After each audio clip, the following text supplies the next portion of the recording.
Everybody needs a wish at Christmas time, it's true. Some are made for those we love and some because we're blue. When the sky is dark and there are no stars up above, then you have to find a way to fill your heart with love. Have a little faith, light a little light. Everyone is gonna have their wish tonight. Just close your eyes and count to 3 and find yourself believing.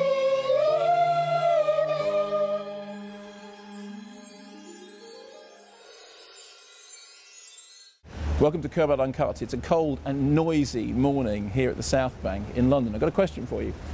Did you go see Nativity 3? If so, did you like it? And if you liked it, do you think the British press were rather hard on it? Now, I mention this because there's been a bit of a fuss in the newspapers recently. When Nativity 3 opened in cinemas, the critics were, let's be honest, rather tough. Peter Bradshaw in The Guardian, who's known for his scathing put-downs, likened it to a John Lewis ad directed by Satan, and went on to say that it was one of those British family comedies that make you want to soil the Union flag with your own feces in the cinema foyer before setting fire to it.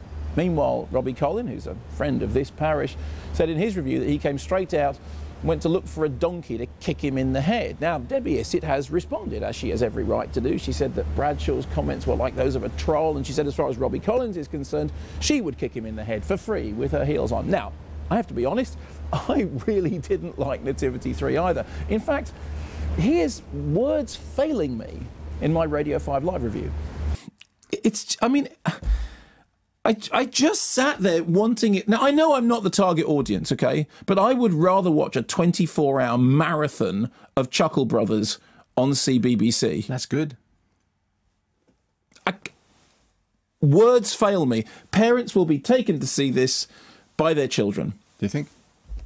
Is that it? Actually, no, I don't think. And if anyone can, I wonder whose job it was to do the plot synopsis for this, for Sight and Sound. And the flash mob, it's...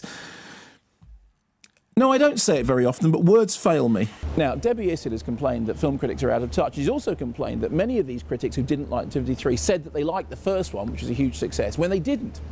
Well, actually, I did. And if you don't believe me, you can look my review up online. It's still there for everyone to listen to, the review I did on Radio 5 Live, in which I was one of the very few British critics who defended Nativity. I said, you know, it made me laugh and it made me cry.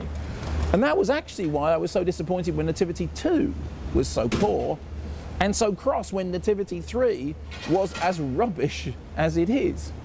However, the really important thing is this: despite what all the critics, myself included, have said, Nativity 3 has done rather well at the box office. When it opened its first few days, it took £1.8 million, and its second week it only dropped something like 14%, which is pretty much unheard of and means that word of mouth isn't bad.